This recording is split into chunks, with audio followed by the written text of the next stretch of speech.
우리 옆에 분들과 한번 인사했으면 좋겠습니다. 잘 오셨습니다. 네, 여러분들께 한번 질문을 드리고 싶습니다. 우리가 성경 말씀을 보면 항상 듣는 말이 있죠. 항상 기뻐하라. 그 기뻐하라라는 말이 여러분은 어떻게 느껴지십니까? 어떻게 느껴지세요? 그 말이? 긍정적이. 그 말이요. 우리 이 시간에 제가 세 가지로 한번 얘기해 볼까? 두 가지에서 세 가지로 얘기해 볼까 하는데, 첫 번째는 항상 기뻐하라. 두 번째는 친구라는 주제로 이야기해 볼까 합니다. 제가 이거를 그 어떤 목사님께서 이야기하신 걸 보고 이걸 한번 나눠야겠다 싶어서 이 자리에 나와서 얘기하는데요. 우리가 기뻐하라라고 하는 말은 엄청 수도 없이 많이 들었어요. 뭐 이 세상을 살아가면서도 기뻐하라고 듣고 성경 말씀에서도 기뻐하라라는 이야기를 듣습니다. 그 기뻐하라는 말은 우리가 생각할 때는 그 기뻐하라는 말의 뜻을 정말 질이 얕은 즐거움을 생각해요. 우리들은 우리가 항상 기뻐라고 생각하면 보통 이렇게 생각하죠. 항상 즐거워해라, 혹은 항상 행복해라, 이렇게 말하고 있습니다. 그러니까요, 우리가 항상 행복하라, 항상 웃어라라고 이야기하니까 우리는 일주일 삶이 너무 고단하고 힘든데 교회 오면 항상 웃어라, 항상 행복해라라고 말하고 있어서 우리는 의무적으로 그렇게 행동하고 있습니다. 억지로라도 우리가 웃음을 가지고 행복한 척을 해야 된다고 생각하고 있는 것입니다.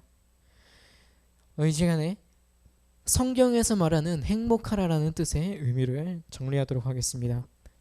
영어로 그거를 이야기하면 Be joyful always 라는 말인데요. 그걸 직역하면 항상 즐겁다라는 말이에요. 그 기뻐하라는, 성경에서 말하는 기뻐하라는 말은요, 감성적으로 즐거워하고 기뻐하라는 것이 아니라, 그리고 행복함을 누리란 말도 아니고요, 언제나 미소를 띠고 있으란 말도 아닙니다. 오히려 성경은 우리에게 반대로 이야기하고 있어요. 항상 기뻐하라, 이 이야기는 애통하라, 통곡하라, 오히려 이렇게 말하고 있습니다. 그럼요, 기뻐하라는 단어는 이런 뜻으로 볼 수 있습니다. 내가 그토록 의지하는 것이 없어지고 사랑하는 것이 모두 떠나가도, 내가 소망했던 것이 증발한다 할지라도, 오늘 내가 하루를 살아갈 수밖에 없는 그 한 가지 이유, 그 예수 그리스도 한 분만은 너의 삶 속에 유동하지 않는 크리스천의 본질이니라고 말하고 있습니다. 그래서 항상 기뻐하라. 예수님께서 그 제자들을 다른 곳으로 이제 파송을 하시면서 이제 이 기쁨에 대해서 정리하시는 장면을 우리가 알고 있을지 모르겠습니다.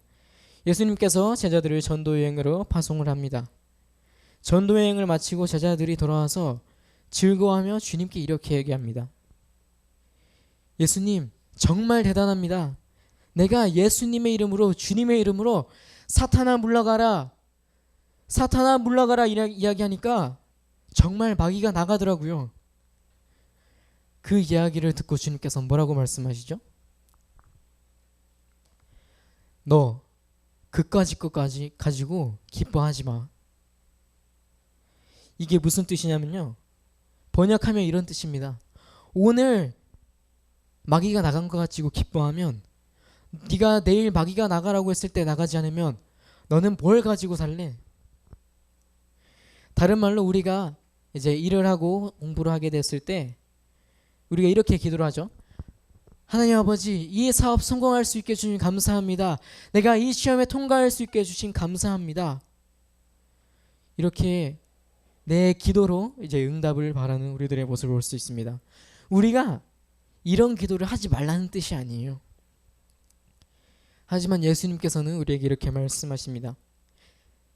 네가 사업이 잘 되고 시험이 잘 되고 네 인생이 잘 되는 것을 네 인생의 기쁨의 조건으로 삼는다면, 네가 살아가야 될 인생이 길고도 험한데 기도가 응답될 것보다도 내가 소망했던 대로 기도가 응답되지 않을 확률이 더 높을 텐데, 그럴 때마다 너는 뭐를 가지고 살래? 그러니까 그 한순간의 기쁨 때문에 기뻐하지 마. 즉 하늘나라 성경책에 너의 이름 한자 한자가 적혀 있는 것으로 기뻐해라라고 말씀하고 있습니다. 그래서 즉 하나님께서는 예수의 생명을 소유한 것 때문에 기뻐하라고 성경은 이야기하고 있습니다. 여러분, 오늘 이 시간에 정말 우리가 내 마음속에 예수를 소유하고 있는지, 그리고 내가 기도를 했음에도 불구하고 그 기도 응답이 한 가지도 이루어지지 않아도 그럼에도 내가 살 수 있는 그 한 가지 이유를, 그것을 내가 소유하고 있는지, 예수님이 내 안에 정말 존재하고 있는지 이 시간에 한번 다시 생각하시고 이후에 있을 기도의 시간에 함께 기도하시면서 나에게 물어보시기를 예수님의 이름으로 축복합니다. 그리고 제가 한 가지 더 이야기한다 했잖아요. 이번 주제는 친구라는 이야기예요. 우리가 친구라고 이야기했을 때 내가 정말 편하게 대할 수 있는 친구, 내가 말 터놓고 이야기할 수 있는 그런 친구를 이야기하잖아요. 오늘 아까 찬양할 때 나는 주의 친구라는 그 곡을 하려고 했는데 하지 못했지만, 혹시 나는 주의 친구라는 뜻이 무엇인지 알고 계시나요?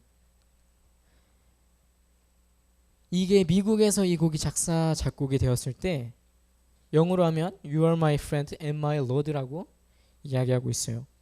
그 미국에서 사용되는 그 friend라는 단어는요, 우리가 한국에서 사용하고 있는 그 친구라고 했을 때 그 친구라는 개념이란 자체가 다른 거예요.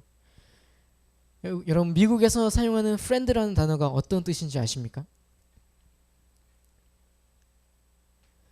미국에서 사용하는 그 friend라는 단어는요, 대통령 각하에게도 사용할 수 있는 단어입니다. 그 말은 즉슨 말할 수 없는 사랑과 말할 수 없는 경외함과 말할 수 없는 존경심과 말할 수 없는 친밀함, 그리고 그것을 다 하나로 요약해서 친구라고 표현되는 것이죠. 그게 영어의 단어 friend라는 단어예요. 우리가 생각하는 우리나라에서 친구라고 그러면 그렇게 사용되지 않고 있습니다. 적어도 한 50년 전에는 그렇게 사용되고 있었어요. 하지만 지금은요, 그 친구라는 단어가 그렇게 사용되지 않고 있습니다.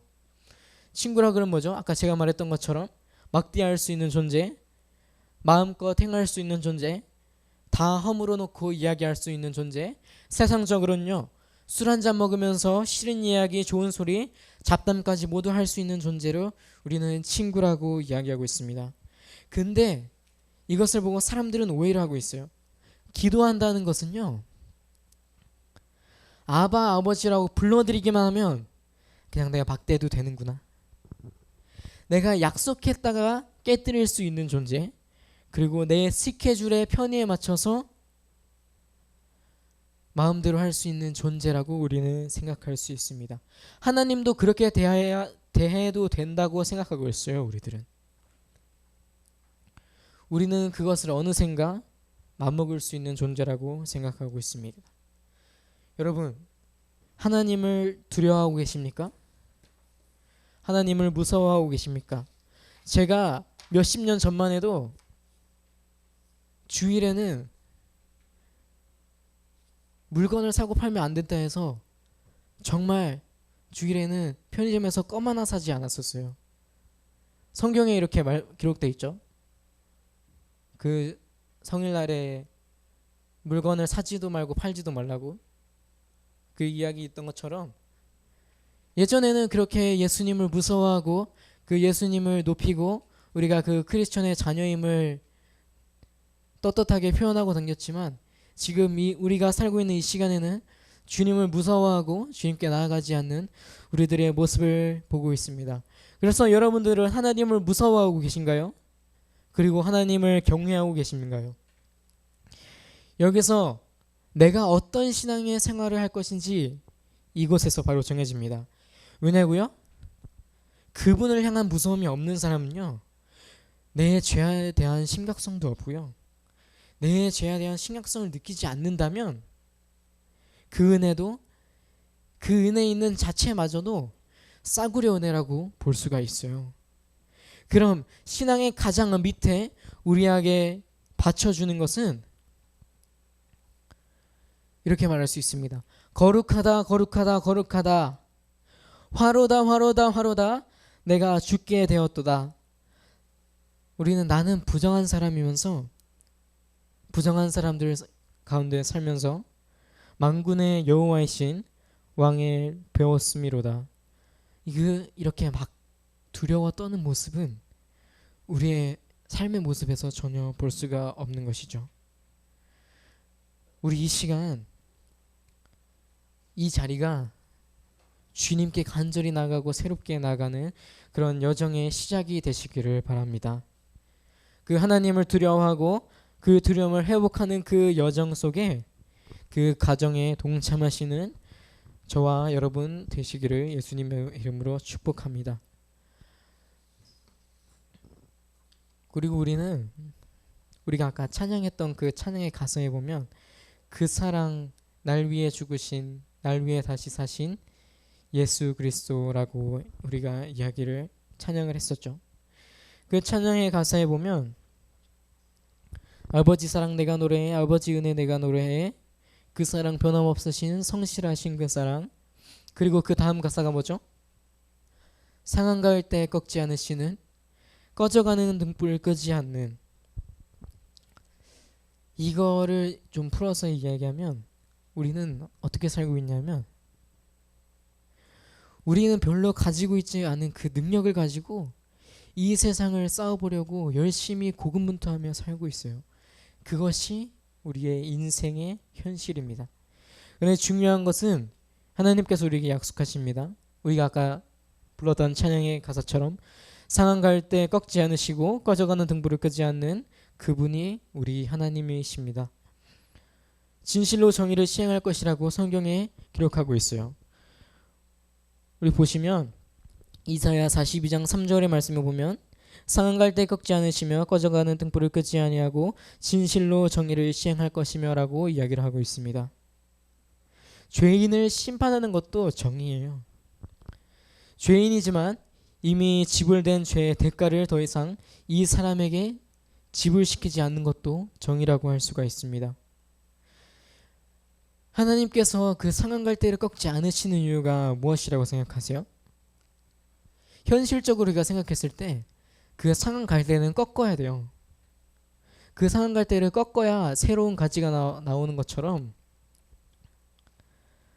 우리는 그 하나님의 뜻을 모르고 살아갑니다. 그리고 또 찬양의 가사처럼 꺼져가는 등불은 꺼야 실용적이죠. 다른 불을 켤 수 있으니까. 그럼 우리 이렇게 한번 생각해 봅시다. 하나님께서 나 같은 인생을 이미 너무 잘못된 생각으로 우리가 이미 이렇게 살아왔고, 세상과 반반 넘는 섬기는 기준으로 기준도 잘못되었고, 은혜로 사는 것이 아니라 내 노력으로 살 수 있다는 착각을 하는 나 같은 존재를 하나님께서는 이런 존재의 이상한 갈대 같은 존재를 꺾지 않으시고 버리시지 않으시고 살아가시는지 우리 한번 생각했으면 좋겠습니다. 그럼 제가 이 구절 한번 읽어드리겠습니다. 내가 붙드는 나의 종 내 마음에 기뻐하는 자. 이 말이요, 다른 말로 내 마음에 합한 자가 곧 내가 택한 사람을 보라. 내가 나의 영을 그에게 주었은즉 그가 이방에서 정의를 베풀리라. 나의 백성을 돌아오게 하라. 여기서 나오는 그 종이 누구죠? 그 종이 만약에 여러분 그곳에 다윗이 만약에 있었다면요, 이렇게 말할 것입니다. 예수님, 그 종은 내가 아닙니다. 나는 그 종을 소개하는 표지판일 뿐입니다. 나는 그 종이 온다는 것을 알리는 게시판일 뿐인 것입니다. 나보다 더 위대한 다윗이 옵니다. 그리고 진짜 왕이 옵니다. 그분이 오셨어요. 그분이 누구시죠? 우리가 믿고 의지하는 바로 예수님인 것입니다. 그분이 오셨어요.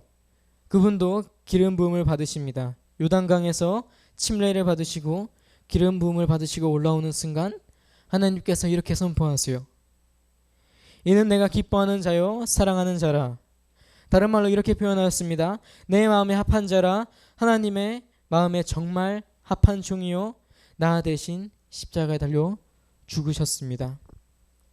예수님께서요 나 대신 십자가에 달려 돌아가시고 나 대신 꺾이심을 당하신 것이에요. 제가 큐티하는데 금요일날 이야기를 보니까 예수님께서는 정말 우리를 위하여 우리의 죄 때문에 돌아가신 그것을 봤어요. 하나님께서는 그리고 예수님을 판 사람이 누구죠? 가룟 유다죠. 예수님을 판 사람이 가룟 유다인데 그 큐티의 내용에 보면 하나님께서는 예수님을 우리의 죄를 사해 주시기 위해서 돌아가시게 하시려고 하셨어요. 그런데 가룟 유다가 갑자기 왜 나오냐? 가룟 유다는 사탄의 꼬임에 빠져서 예수님을 팔게 된 그런 존재입니다. 하나님께서는 예수님을 우리의 죄를 위해서 이미 보내시려고 하셨지만 그 사탄의 시험에 가룟 유다가 이렇게 빠져서 예수님을 팔게 된 것이죠. 제가 이 얘기를 왜 했냐? 예수님께서는 나 대신 돌아가셨어요.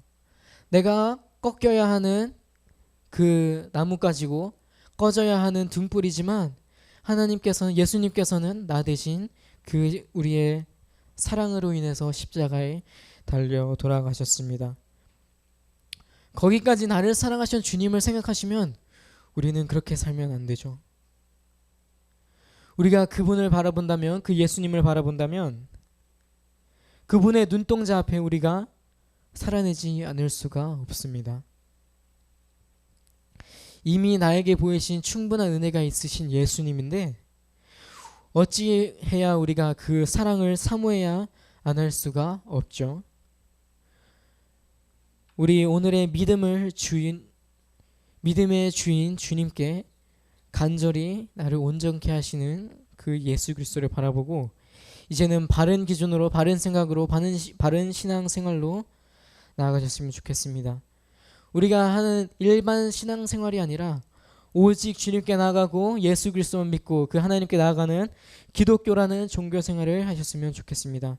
이 시대 앞에서 수많은 종교가 있고 새로운 종교가 탄생하고 있는 이 상황 속에서 내가 예수라고 이야기하고 있는 이 현실 속에서 그냥 아무것도 모르고 이 세대를 섬기는 그 한 교회를 섬기는 신앙생활이 아니라 오직 하느님 앞에 정말 주님께 나아가는 주님의 마음에 흡족한 자녀가 되는 그런 한 분 한 분 주님의 자녀를 되시길 주님의 이름으로 축복합니다. 우리 이 시간 주님께 앞에 기도할 텐데요. 제가 오늘 이야기를 되게 많이 했어요. 친구에 대한 친구라는 그 이야기도 했고요. 그 사랑에 대한 이야기도 했고 꺼져가는 그 등불과 상한 갈대에 대한 이야기도 했습니다. 다 알아요. 우리가 이 시간에 이 자리에서 듣고 교회를 한 발자국만 나가도 우리는 다 이 자리에서 들은 말씀과 은혜는 다 까먹는 줄 우리는 압니다. 제가 이런 얘기를 했었어요. 이 마하나임 워십이 그리고 화요 집회를 예전에 했었을 때 제이어스의 그 메시지를 인용해서 많이 이야기를 했었는데 우리가 교회를 나가는 것이 건물 밖을 나가는 것이 아니라 하나님의 품을 잠시 떠나나가는 것이라고 볼 수 있다고 얘기를 했습니다. 왜냐고요? 교회에 와서는 성령 충만한 척 예배하는 척 주님의 자녀인 척 이야기를 하지만 우리는 교회를 나가면요 모든 사람과 똑같이 행동하며 모든 사람과 똑같이 살아가고 있는 우리의 모습을 볼 수 있습니다. 그래서 제가 이렇게 많은 이야기지만 그리고 여러분들이 다 머릿속에 듣지 못하는 이야기일지 몰라도 머릿속에 담겨있는 이야기일지 몰라도 그냥 이 이야기를 여러분과 한번 나눴으면 좋겠어서 이야기했습니다. 정말 그 주님의 무서움을 알고 예수 그리스도의 무서움을 알고 그 주님의 위대하심을 알고 그 주님 앞에 나아가는 저와 여러분이 되시기를 주님의 이름으로 축복합니다. 그 주님의 십자가의 사랑에 힘입어 살아가시는 여러분이 되셨으면 좋겠습니다. 우리 한번 이 시간에 짧게 주님 앞에 기도할 텐데요. 제가 이렇게 나눴던 이야기를 축약해서 한번 기도했으면 좋겠습니다. 이 시간에 두 눈을 감고 두 손을 모으고 제가 이야기 나누는 기도 제목으로 함께 나가셨으면 좋겠습니다.